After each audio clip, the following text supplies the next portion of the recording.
गुजर हो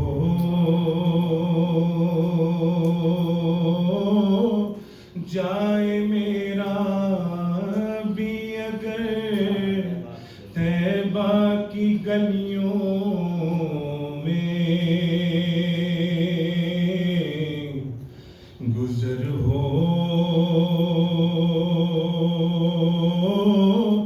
जाए मेरा भी अगर तैबा की गलियों में, तो सारी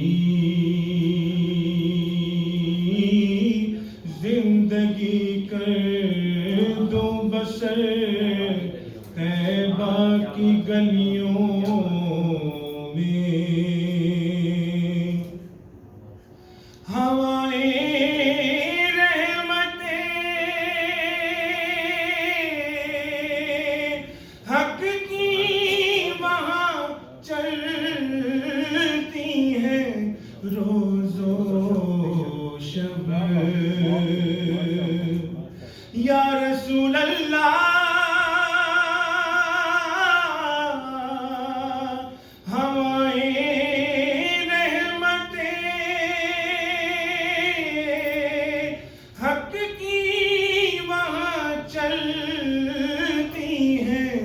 रोज़ो शब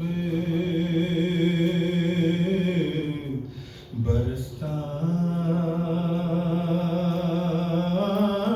नूर है शामो सहर तैबा की गलियों में। जिधर देखी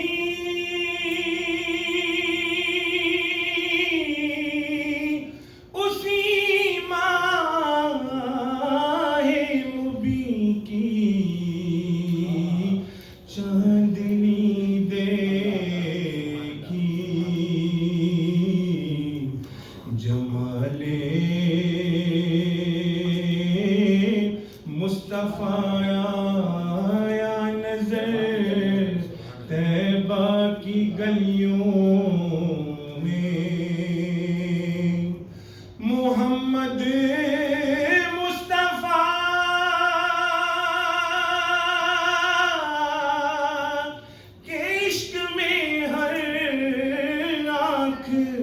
पूर्णम है ये देखा है मोहब्बत का असर तैबा की गलियों में। फरिश्ते भी अदब से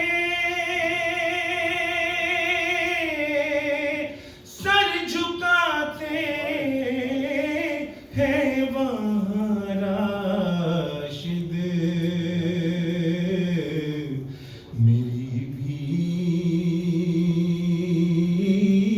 क्यों न झुक जाए नजर तैबा की गलियों में।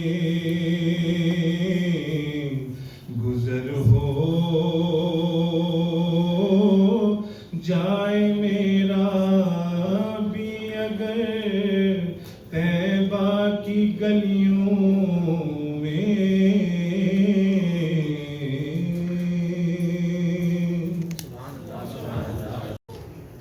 नहमदुहु व नसल्ली अला रसूलिहिल करीम अम्मा बाद अऊज़ु बिल्लाहि मिनश शैतानिर रजीम बिस्मिल्लाहिर रहमानिर रहीम।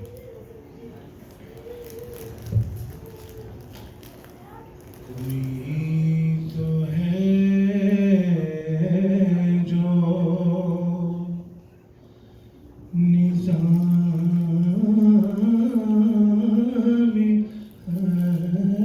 हस्ती चला रहा है, वही खुदा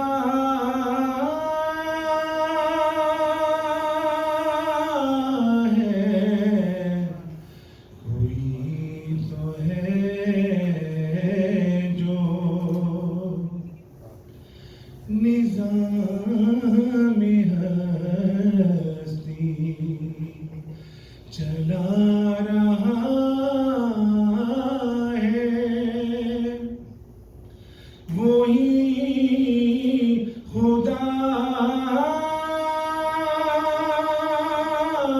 है, दिखाई भी जो न दे नजर भी जो आ रहा है, वो ही खुदा है, वो ही खुदा है, वो ही खुदा है, वो ही खुदा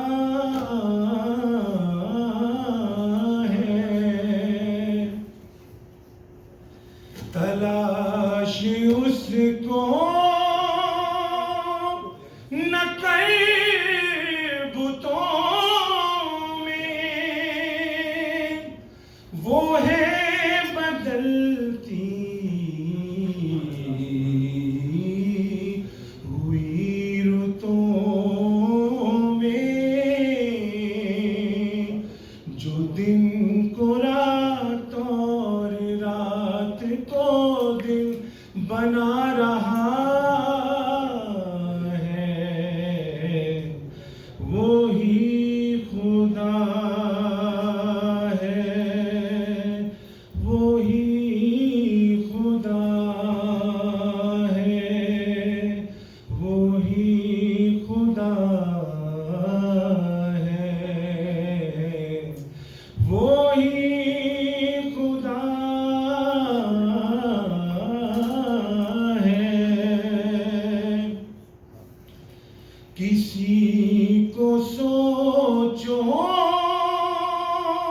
ने कब सरा,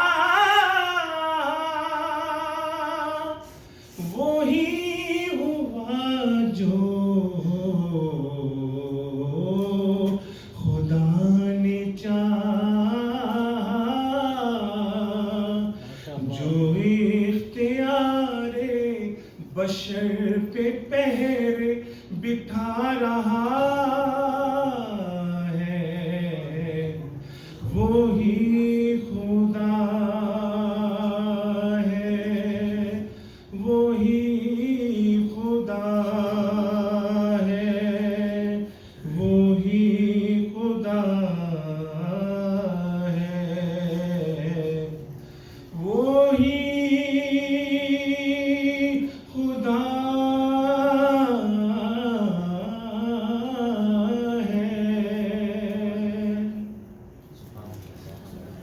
For having me. Thank you, respected members of Parliament, for being here. I'll try to keep it as short, but I do have a very strong message, so I'm hoping that it will be helpful. As mentioned, I am a registered psychotherapist. My clinic is called Life Cycle Counseling. We are GTA based, but we do provide therapy throughout all of Canada. I'm going to talk to you very briefly today about the field of psychology and mental health, as well as the work that we've actually done now to integrate faith, specifically Islam, within the intervention process. Before diving in, I want to share some statistics with you to help you to understand the need to destigmatize mental health and encourage seeking support. In any given year, 1 in 4 people within Canada will personally experience a mental health disorder or challenge. By age 40, about 50% of our population will have had a mental health struggle. In 2019, over 4,000 Canadians died by suicide. The mortality rate due to suicide among men is 3 times higher than that of women. However, girls and young women are 3 times more likely than men to self-harm and be hospitalized for self-harm. If we just take a step back and look at youth, most people will notice symptoms before the age of 18. Approximately 20% of Canadian youth are impacted by mental health. Between 2009 and 2019, among youth, there was a 61% increase in emergency department visits and 60% increase in hospitalizations for suicide and mental health. That's a huge increase. Suicide is the second leading cause of death now among youth and young adults between ages 15 and 34. Within Canada, only 1 of 5 children receive appropriate mental health services and access to care. So as you can see, these statistics are just increasing over time, and something does really need to be done about this. Given that we're all gathered here today for Islamic Heritage Month, as a Muslim clinician, I want to share what we're doing now in the field to integrate Islam within the psychology field and to help our community feel more comfortable in accessing care. The Quran can be used as a guide to those suffering from emotional distress and aims to lead people to a more meaningful life. While obtaining medical treatment for medical conditions is pretty common in our community, mental illness and psychosocial challenges are not yet allotted the same permission and acceptance. What we often forget is that resistance to seeking mental health services is in direct opposition to what our Prophet taught us. I'm referring to the instructions to obtain treatment, namely his instructions to heal yourselves. In the same verse, he actually goes on to say that there is no illness that God has created, except that he's also created its remedy. Thus, introducing counseling as a remedy has usually been met with a lot of openness for our community. Islamic integrated psychotherapy is a new approach that strives to unite faith with professional practice. Within this framework, there are 4 primary goals that we work towards. So self-discovery, introspective, treatment, compliance, motivation, balance of all aspects within life, and a holistic integration.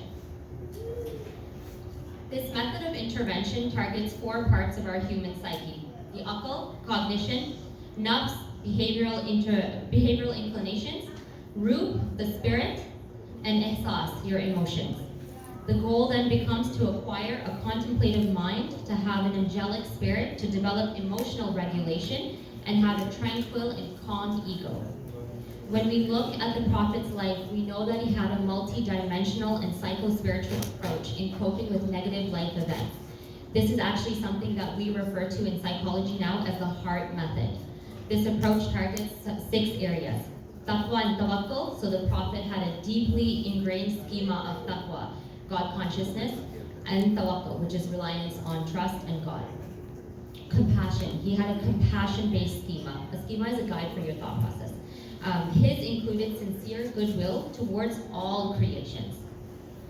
Acknowledging and accepting emotions. He was attuned to his emotions. He didn't dismiss them or distract them. He sat in them. He understood them. He gave them permission to be there. Reframing. He reframed his thoughts so as to be aligned with the belief in the hereafter. That's what we refer to as shifting perspective or psychological flexibility. Talking to God, he spoke to God through dua, so direct communication. He's through rituals, prayers, so salah, and meditation, contemplation. Lastly, he followed a Quranic code of conduct. He followed the laws outlined in the Quran, which promote pro-social behavior. Sorry, I didn't know what's happening. It's okay. He believed and spoke about how there is an organ in the body, and that if it's pure, the whole body is pure. But if it's diseased, the whole body is diseased. This echoes the cognitive behavioral therapy principle that adaptive thinking leads to positive emotions and actions, while maladaptive thinking leads to negative emotions and actions. The Quran states that indeed, God will not change the condition of a person until they change themselves. That awareness, that desire and motivation to change is a prerequisite to God's change of a person. I hope that through this information you find it valuable and that you're able to seek out professional help if you need it, and we encourage our community members to do the same. It doesn't make you any less of a person to seek out therapy. In fact, it might just be the seed of change that you need. I'm confident that by working together, we can work towards destigmatizing mental health in our community, because now more than ever, our community really needs this. Thank you so much for your time. Thank you all for everything you're doing. It's a great day to be here at Queen's Park with my other 2 colleagues here, celebrating with you. And congratulations, and I look forward to working together with you through the years like I have so far, and I know that together we can build Ontario to be a better province for all of us. Thank you very much.